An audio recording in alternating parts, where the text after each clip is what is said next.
Hello दोस्तों, कैसे हो आप सभी। दोस्तों आपने मेरी इतनी सारी वीडियो देखी और उन वीडियो को बहुत प्यार दिया। दोस्तों मैं लेके आया हूं आपके लिए एक बहुत ही प्यारा एक्सपेरिमेंट जो आपने ना कभी देखा होगा ना उसके बारे में सुना होगा, लेकिन वो चीज हमारे घर पे है। उससे हम बहुत ही शानदार वाला एक्सपेरिमेंट कर सकते हैं। लेकिन आप कुछ भी ऐसा घर पे ट्राई करने की कोशिश मत करना। मेरे पास ये रूम स्प्रे है और ये लाइटर।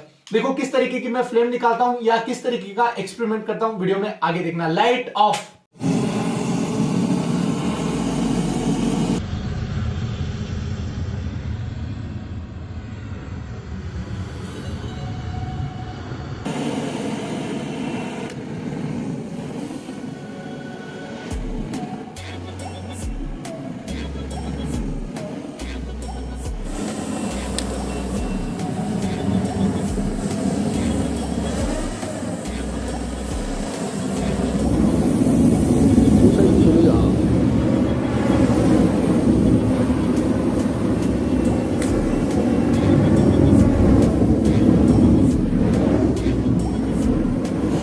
कैसा लग रहा है आपको ये मैजिक ट्रिक। लेकिन आप ऐसा कुछ भी घर पे ट्राई करने की कोशिश मत करना।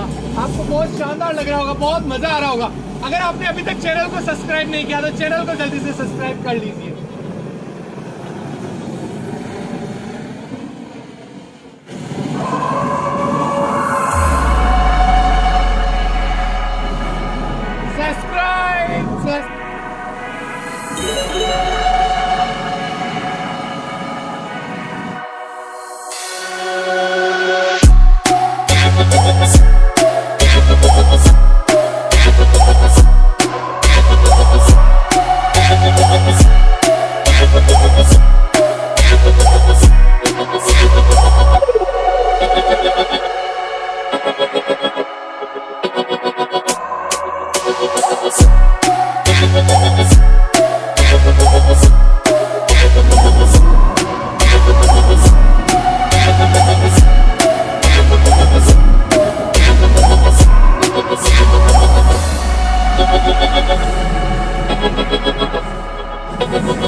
सब्सक्राइब करें डायनेमिक हिंदुस्तान यूट्यूब चैनल को और वीडियो को सबसे पहले देखने के लिए बेल आइकन जरूर दबाएं। डायनेमिक हिंदुस्तान को सब्सक्राइब करने के लिए प्रेम पूर्वक धन्यवाद।